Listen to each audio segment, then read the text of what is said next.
not encouraging or advising anyone to modify their firearms. This is for entertainment and educational purposes only. What's up, everyone? As you can see, I have a whole ass gun now. This video is going to be about the ignition system and the thumb safety fitting and installation. I'm not going to go into a ton of detail, just kind of cover the aspects of this, the adjustments and modifications I had to do to fit all of the components, and then tune the trigger action to my liking. So let's get into it. On the mainspring housing here, the keeper pinhole was a little bit tight, so I had to open that up. This bore right here for the mainspring itself was a little bit tight on the plunger, so I had to open that up as well. Again, that hole is going to tighten up once it gets anodized. There's a 17-pound mainspring in there. I polished the ends of it. This is a red dirt DSC trigger. It is specific to the Chile grip modules, which is really cool. I got the F4 length, which is one size longer than I need, and then I cut the face back to the perfect length, and also gave myself a little swoop down here at the bottom for my finger to rest on. I just like the feel of that. I also like the look of it. And then I established these radii by hand on either side so it's nice and comfortable and there's nothing sharp, and then roughed it up a little bit to try to get the face of it to match the finish here and here. The trigger shoe just required maybe 2 to 3 thousandths of material removal right here on the bottom side to fit into this groove of the grip module. This trigger has a fully machined bow. Cool, but I kind of think it's unnecessary. Luckily, it doesn't cost much more than any other 2011 trigger. I would actually prefer a tab instead of the set screws for pre-travel. Adjustment of those tabs is easy on the wide body frames because you can actually just reach in here with a little screwdriver and pry that tab out. These little set screws, you got to worry about them falling out and causing issues, so probably, Loctite them in place. Disconnector here, I polish these faces, break the sharp edge in between them, but do not lower the top face here at all. I polish all around the little paddle on this end where it interacts with the Sear and the trigger bow and the disconnector leaf of the Sear spring, and break some sharp edges. I had a weird issue with this where with the trigger bow all the way forward, there was a gap between right here and the back of the trigger bow, which made the trigger really loose in there before the take up. It felt terrible. What I had to do is take some material off this face right here because the Sear pin wasn't allowing it to sit low enough to come in contact with the back of the trigger bow. There's still plenty of material left there. The disconnector hole right here was a little bit tight on this ball head disconnector. I know this is the only kind of disconnector I'm going to be running in this pistol ever, so I went ahead and actually opened up this hole a little bit. It was just kind of on the tighter end of the range anyways. It didn't take much at all. There's generally a little chamfer here that I turn into a radius, and then I break this leading edge coming into the disconnector pocket, and I polish here and polish here. I smooth this up a little bit, although you can still see quite a few machining marks. Of course, this will be treated with nitride, but in the interest of just smoothing up general disconnector action, I like to do those things. On the Sear spring, I turn the bevel into a little radius right here, and then I polish this surface and this surface, and I polish this surface back here where it interacts with the Beavertail. Obviously, it doesn't have an actual grip safety. I could probably remove this tang, but I think I'm going to leave it on there just in case there's any, wiggle that needs to be taken up with the Beavertail in the grip and the frame. After the grip is anodized, I'll have to make that determination. On the grip safety here, when I pulled the trigger, dry firing it, I could feel the hammer strut hitting the grip safety back here in the web of my hand. Like, would you notice this during firing at all? No, probably not, but I can feel it during dry firing, and I don't like it. The only place it was hitting was right here at this little corner, so I cut a notch in that and then put a little clearance radius in there so it's not hitting anymore. The head of this Sear pin was too large in diameter, so I had to make it smaller because it was interfering with this step in the wide body frame right here. There were some burrs and rough spots in here around the Sear pin hole that I had to take off. The hammer struts I buy are the titanium ones from Staccato, and then I round this and polish it at the end. It kind of has a partially round, partially square profile that kind of digs into the mainspring plunger cup. Titanium hammer struts because, I don't know, they're cool. I've never had a problem with them. I always run them. Reduce the mass here kind of makes the hammer swing forward quicker. I didn't want the lightened hammer because I like the look of this one better. I think it will match the look of the gun more. The hammer strut pinhole was a bit tight. I had to open that up to get a reasonable press fit. You can see there's barely any material around here. So if the press fit's too tight, you're probably gonna, bend these little ears or damage them in some ways. EGW only sells longer hammer struts. It will keep mainspring tension on the hammer when it is down. I don't care about this, nor see why this would be an advantage. It makes assembly a little bit harder. It's easier to put the mainspring housing in and get the pin through it if there's no tension on the mainspring. A longer strut will also compress the mainspring slightly more, meaning more force hitting the firing pin. I don't get this either. If I want more hammer force or more mainspring force, I'll install a heavier mainspring. So this hammer strut, I like it because it's also standard length. This hammer from EGW is $95. And I'll throw in some pictures here, but the machining on it looked like dog shit. Every single chamfer had chatter marks in it. There was a gouge on this side. The chamfers were uneven. There was lots of rough edges and burrs. For $95, this hammer better be fucking immaculate. I went through by hand and cleaned up every single one of these chamfers and edges and made sure everything looked good.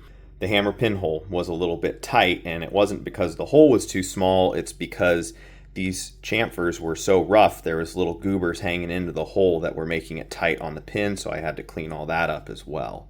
Really not impressed with this hammer for $95. Pretty fucking disrespectful. Like, in general, I buy Wilson Combat or Fusion Firearms hammers for half the price. They're generally better machining quality than this, to be honest, and I only have to do minimal modifications of the hammer hooks on those as well. I also checked that the top of this hammer right here had clearance with the bottom of the optic plate. I'm very analytical with my trigger jobs. I try to quantify as many aspects as possible. This makes them repeatable and allows me to get the results I want. I understand what my measurements mean and how they will affect the trigger action, so I have a set of standard values, if you will, that I know will produce a trigger action that I like. I've made a few videos on my trigger job methods, how I measure, quantify, analyze, and adjust geometry. I will link to those in the description. They may help explain some of the relationships and adjustments I talk about in this video. I did a full inspection and analysis of this EGW hammer and Sear before making any modifications. I made a 3D model too, so I could analyze the dynamic relationship. I know EGW ignition kits are popular upgrades to 1911s. Many people drop them in their pistols, which of course may leave a good deal of performance and possibly some safety margin on the table. No part on a 1911 is truly drop-in. If I had dropped this hammer and Sear into my pistol without modification, the trigger would have been not good. If y'all are interested in the unmodified geometry of this Sear and hammer and what kind of trigger action they might produce if dropped into a pistol, let me know in the comments and I can make a video about it. After my initial inspection, I found the hammer hooks were long at about 23 thousandths. I cut them back to 20 thou. They had a good finish on them, but I polished them more. I even did my final polish as well because these won't need adjusted again. I cut a new primary face on the Sear to create a parallel relationship with the hammer hooks. That is always my starting point. I installed all the components in the pistol and adjusted the middle tang of my Sear spring to give me a 1 1/4 pound take-up. That is what I like the feel of. It's less about take-up and more about reset positivity. I then adjust my left Sear spring tang to set the brake weight. The final trigger brake weight on this pistol won't be any lower than 2.5 pounds. That's what feels good to me and allows me to keep the trigger safe, long-lasting, and crisp. I was able to adjust it down to about 3.5 pounds before I could tell I didn't have enough preload on that leaf spring for any weight lower than that. But I wanted it lower than that. So that's when I cut my primary Sear face for a more negative relationship with the hammer hooks, which will bring the weight down. It is extremely difficult to get a trigger brake weight down to 2 pounds or lower while maintaining a crisp brake and adequate sear engagement safety margins. It's even harder to make that trigger job last and not quickly wear into a more negative state, which will lead to hammer follow and unlock 3-round burst mode on your 1911. After one adjustment of the primary face, more negative from the parallel relationship by about 4 degrees, I was able to get the brake weight adjustment range I wanted. Now I need to set my engagement depth. I generally shoot for 12 thou, closer to 15 if the trigger is less than about 2.5 pounds. After the primary face was set, I had about 18 thou of engagement.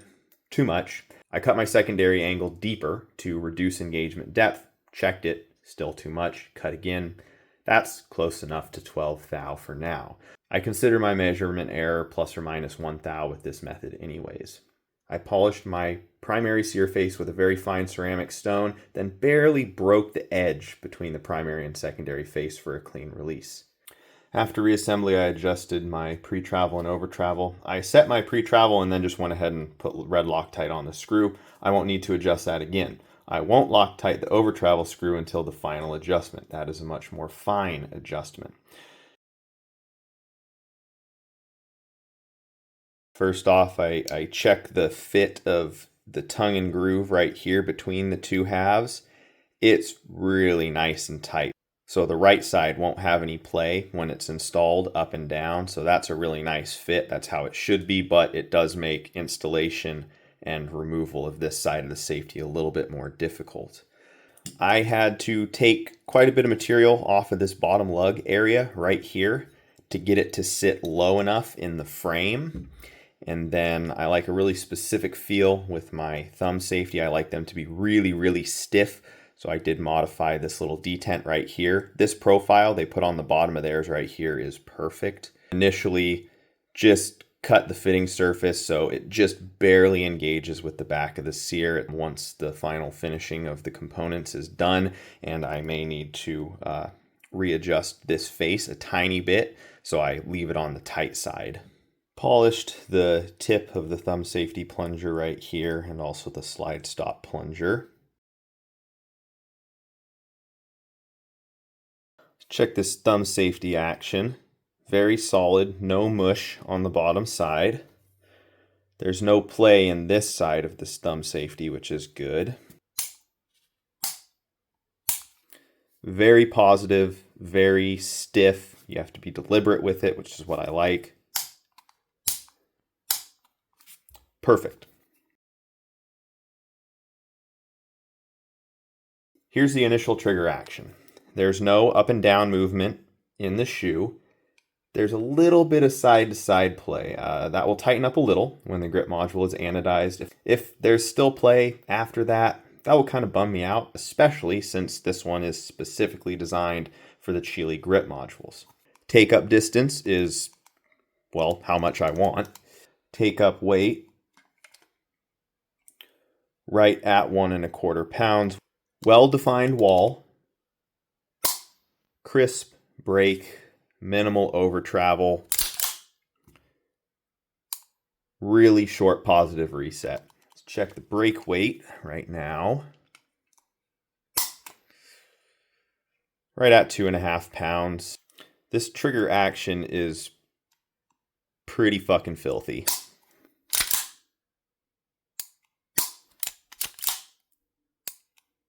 Of course, safety and function checks, the trigger is functioning as it should. Thumb safety works good. There's no grip safety on this to check. Here's how I see if my sear engagement is adequate. It kind of pains me to do this on this gun, but I do that and the hammer better not fall to its safety catch. After the grip is anodized and the slide and frame are treated, I will do all my final adjustments and some more polishing of the ignition system components. But now, this thing's ready to test fire. Thanks for watching. I'll catch you next time.